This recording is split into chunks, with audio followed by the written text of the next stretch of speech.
Good day, sir. Good day, everyone. I am the first reporter to my group. I am Jamari V. Tamara. My topic is all about language in social context. So, before, let me ask you, what is language? I know that some of us know the meaning of language. Language is the method of human communication. Either it is spoken or written, or consisting a use of words in structured and in conventional way. So, a discussion of language in social context is focused on the language acquisition and language learning, also in the significance of language in community and the relation of language and society. The language acquisition is differentiated from the language learning. So the significance of language in a community is viewed from the viewpoint of its importance in a community. And it is discussed in relation to the three inseparable elements in a community, which is the human being, the community, and the language. So, here, I have a question. The human beings and language. So, why language is important to human beings? So, I have provided here an example about why language is important in the human beings. Man is a social being who always needs another help. So, I know that every one of us cannot live alone. We need each other. So, the example that I have provided, we can see how language used. So, the three elements mentioned above or mentioned in the example that provided is the human beings, the community, and language. They are closely related to each other. So, when there are human beings in any part of the world, there will be also a social community in which the same members of the group use a given language as means of communication. The existence of a language for the community is very important. This is because in reality, men as social beings always live in a community and need a language as means of interaction among them. In the social context, language is not only a means of communication, but it is also a means of creating and maintaining social relationship among speakers of the language. As an illustration, take an example. There are two persons in the waiting room of railway station. At first, they do not know each other or one another. So, they then begin to make a talk to avoid their boredom. They talk many things. They give information to one and another. This is the function of the language as means of communication and at the same time as means of creating a social relationship. If they are from different social and geographical backgrounds, they will use different dialects. Here we have what we call social dialect and geographical dialect. According to Tragel 1983 version 14. So, for instance, if one of them is someone speaking Indonesian language with a certain accent spoken by people from that part of the country, and the other will probably use the other dialect, which is the Betawi dialect, if he is from Betawi. Other than the regional dialect, there is a social dialect also. This kind of dialect refers to a variety of language spoken by a group of people belonging to a certain social class, according to Trajal, also in 1983 version 14. And for instance, if someone is a middle class or middle class businessman, he will use the variety of language. them is someone speaking Indonesian language with a certain accent spoken by people from that part of the country.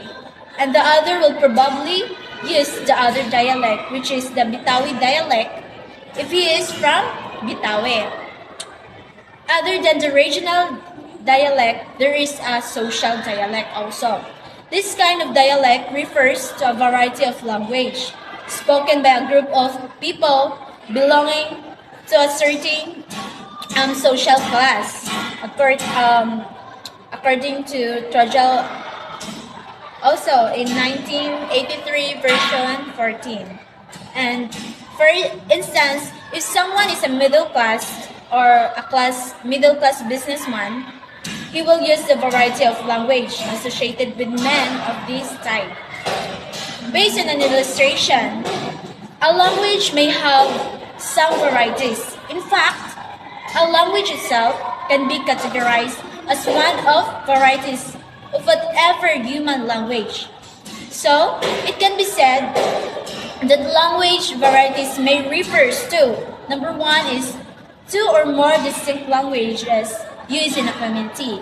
Number two, distinct varieties of one language. And number three, distinct speech levels of one language. Those are the language varieties. The fact shows that there are more than one language existing and being used in a given speech community. So there are many languages, but if you are from what I said in the example that I have provided, if you are from Indonesia, then you speak Indonesian language. If you are from Bitawi, then you speak Bitawi language. If someone you talk is an English, then you can use English. If Bisaya, then you can use Bisaya so that you can understand each other. So people may use different pronunciation, vocabulary, grammar, or styles of a language for different purposes. They may use different dialects of a language in different contexts. In some communities, they will select different languages according to the situation in which and according to the person to whom they speak. According to Troik and Blackwell in 1986, they state that the means of communication is used in a community may include different languages, different regional and social dialects of one or more languages, different register, and different channels of communication. It may either oral or written. The next one is language and society. A society can be seen from its physical environment.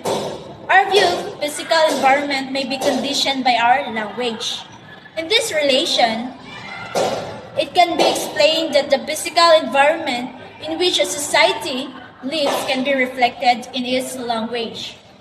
Normally, in the structure of its lexicon, the way in which the extensions are made by means of single words. So if English people have only one word for rice to refer what the Javanese people call as pare, gaba, biras, dan sega.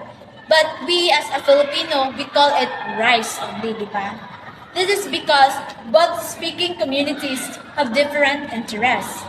It is obvious that the Javanese people are necessary to create different vocabularies mentioned above.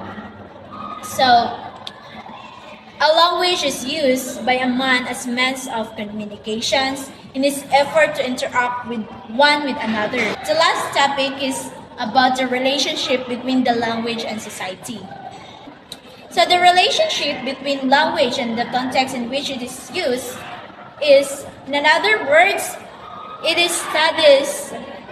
studies the relationship between language and society, and also explains why people speak differently in different social contexts. It discusses the social functions of language and the ways it is used to convey social meaning. So all of the topics provide a lot of information about the language works, as well as about the social relationship in a community, and Also, the way people signal aspects of their social identity through their language. So, according to Ronald Ward Hope, in 1986, version 10 to 11, summarizes the relationship between and society. A language is an important thing in a given community. So, in the conclusion of my topic about the language and social context, we know that language is very important to us. Also, in a given community and in a speech community. Hi, good day everyone. I am Princess Jane Obo Channel.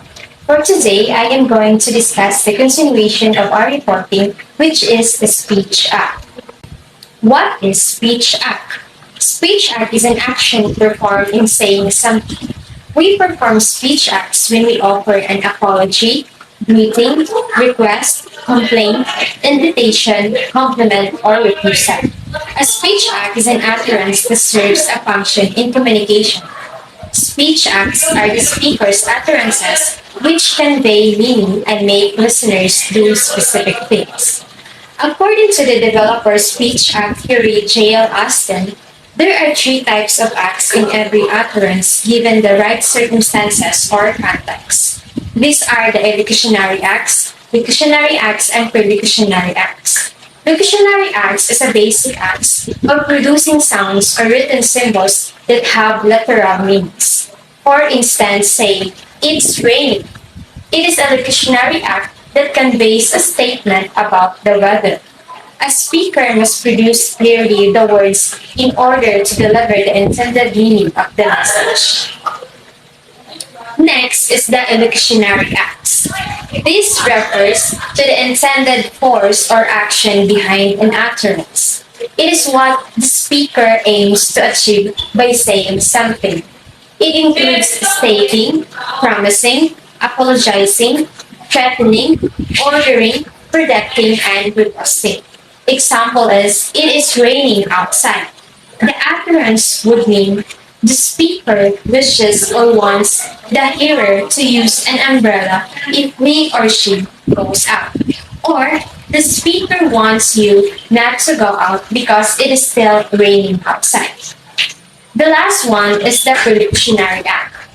This refers to the effects or consequences of speech acts on the listener or recipient.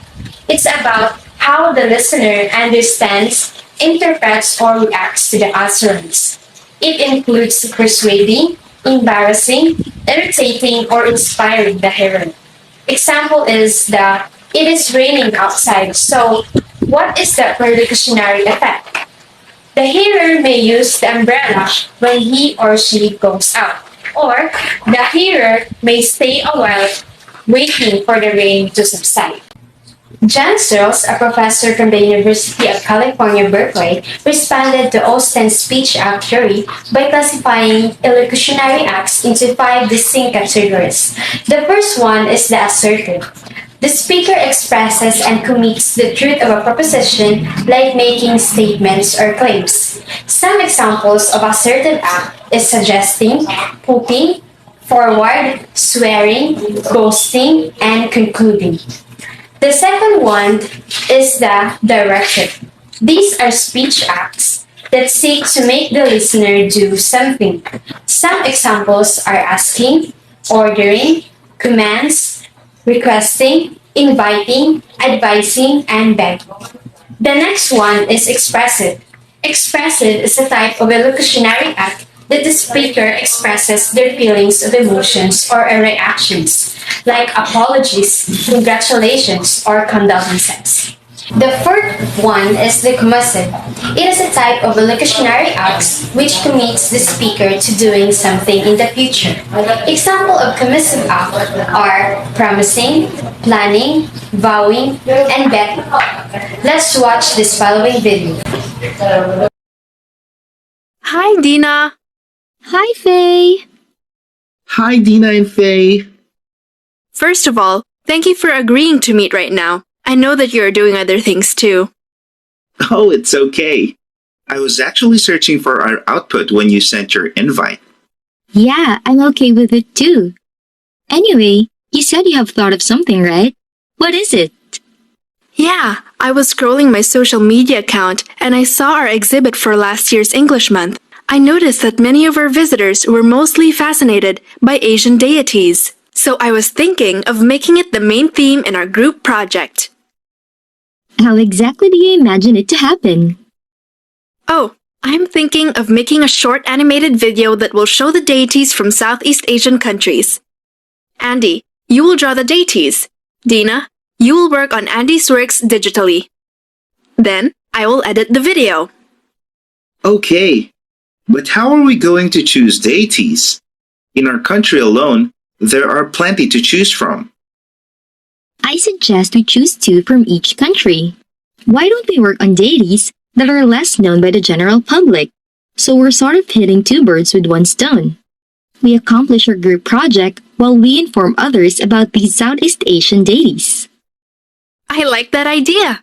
Is that okay with you too, Andy? Yes, I like it too. I'm already looking at how these deities look.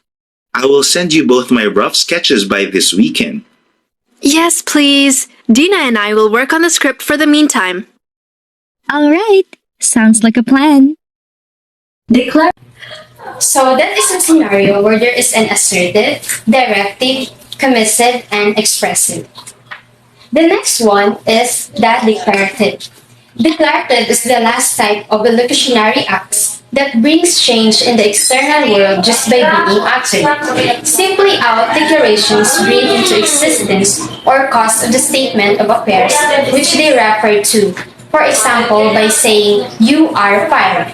An employer causes or brings about the person's unemployment, thus changing their external situation. Some other examples of declarations are marrying, blessing, baptizing, bidding, passing a sentence, and excommunicating. So here's an illustration. The floor is now open for the nomination of class president. I nominate Faye for the position of class president. I nominate Ben for the position of class president. I move that the nomination be closed. I second the motion. Always remember that speech acts require appropriate use of language within a given culture, or a communicator must be able to use and understand speech act effectively and competently. That's all, thank you. Implicature. Implicature is a concept in pragmatics, which is the study of how a context influences the meaning of language beyond its literal interpretations. It refers to the additional meaning that is conveyed indirectly through the use of language, beyond what is implicitly stated. Implicatures are inferred by the listener or the reader by its own understanding about the context, shared knowledge, and the speaker's intentions. So, there are two categorized implicatures. The first one is conventional implicature. These are implied meaning that are associated with the specific words or phrases. They are based by the conventional rules or conventions of language uses. For an example, the literal meaning of the sentence is that the queen is English and that she is brave. So, however, the word therefore conventionally implicates that the queen's bravery is a consequence of her Englishness. This implicature is based on the assumption that English people are typically brave. The second categorized implicature is the conversational implicature, are implied meanings that rise from the way language is used in a particular conversation or context. They are not implicitly stated by the speaker but are inferred by the listener. Conversational implicature are based on the cooperative principle, which suggests that speaker and listener have a shared goal or effective communication. Greece's maxims proposed by philosopher H.P. Garcia are often used to explain conversational implication. For instance, if someone says the weather is nice today during a picnic, the implication could be that they are inviting others to enjoy the good weather and join them outdoors. Implicatures play a vital role in effective communication by allowing the subtle nuances and shared understanding between participants in a conversation. So, there are four qualities that Maxine presented to the philosopher of H.P. Garcia. So, Maxine quantity. It refers to a speaker provide enough information, neither too much nor little, for effective communication. Second is maxim of quality. The speaker should provide truthful and reliable information. The third one is maxim of relation. Maxim of relation, the speaker must provide relevant information. The fourth one is maxim of manner. Every speaker should communicate clearly, concisely, and avoid ambiguity.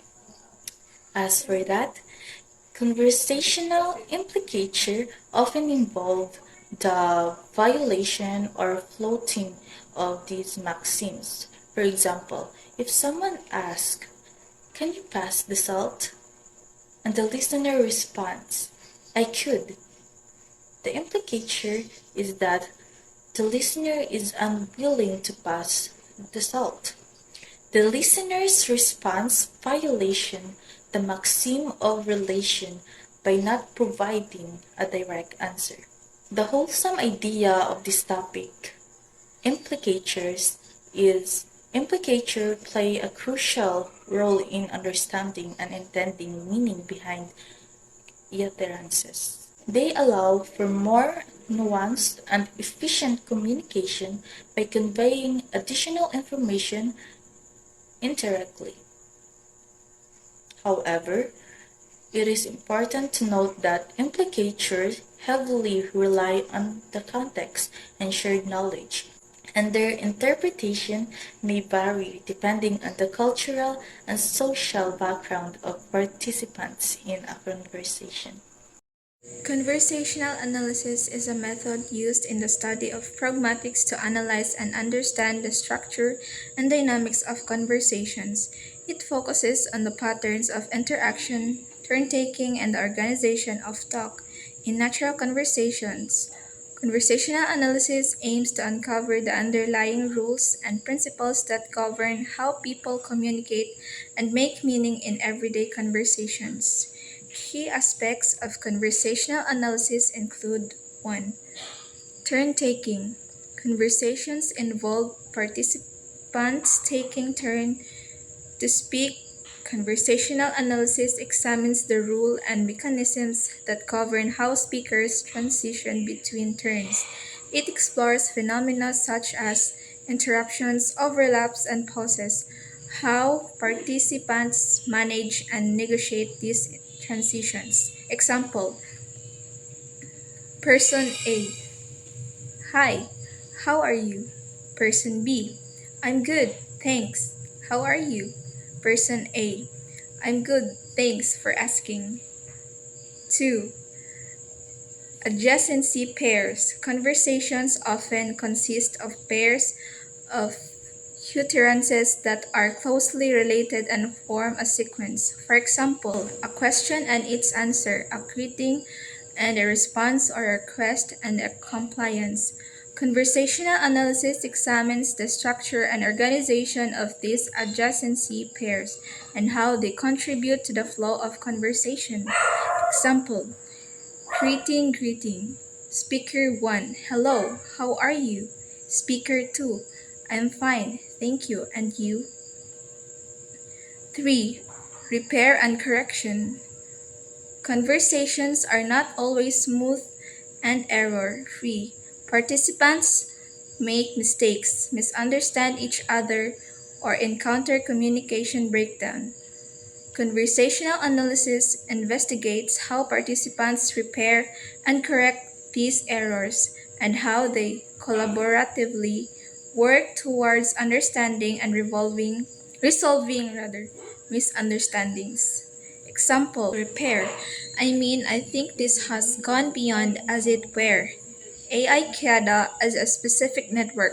Former British Prime Minister Tony Blair, CNN interview, December 8, 2008.